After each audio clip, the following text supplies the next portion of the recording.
बिस्मिल्लाहिर्रहमानिर्रहीम। फ़र्ज़ नमाज के बाद एक मसनून दुआ। दोस्तों, आपसे गुजारिश है इस वीडियो को एंड तक लाजमी देखिएगा। इंशाअल्लाह आपको इससे बहुत ज़्यादा फ़ायदा हासिल होने वाला है। अगर वीडियो अच्छी लगती है तो चैनल को सब्सक्राइब कर दिया करें, यह आपकी सपोर्ट है, आपकी मोहब्बत है। हज़रत मुस्लिम बिन अबी बकरा रहमतुल्लाह अलैह से रवायत है कि इन्होंने अपने वालिद सय्यदना अबू बकर रज़ियल्लाहु अन्हु को नमाज के बाद ये दुआ पढ़ते हुए सुना। अल्लाहुम्मा इन्नी आऊज़ु बिका मिनल कुफ्रि वल फ़क्रि व अज़ाबिल क़ब्र। ऐ अल्लाह, मैं कुफ्र व फ़क्र और अज़ाब कब्र से बचने के लिए तेरी पनाह में आता हूँ। मैं भी ये दुआ पढ़ने लग गया। एक मरतबा उन्होंने मुझसे कहा, बेटा ये कलमात तूने कहाँ से सीखे हैं?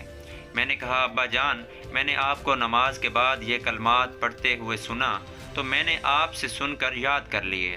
उन्होंने फरमाया, प्यारे बेटे, इन पर पाबंदी करना, क्योंकि अल्लाह के नबी सल्लल्लाहु अलैहि वसल्लम नमाज के बाद इन कलमात के साथ दुआ फरमाया करते थे।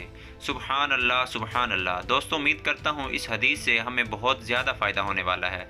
हमें चाहिए कि हम भी इन कलमात को अपनी नमाज के बाद दुआ में लाजमी शामिल फरमाएँ।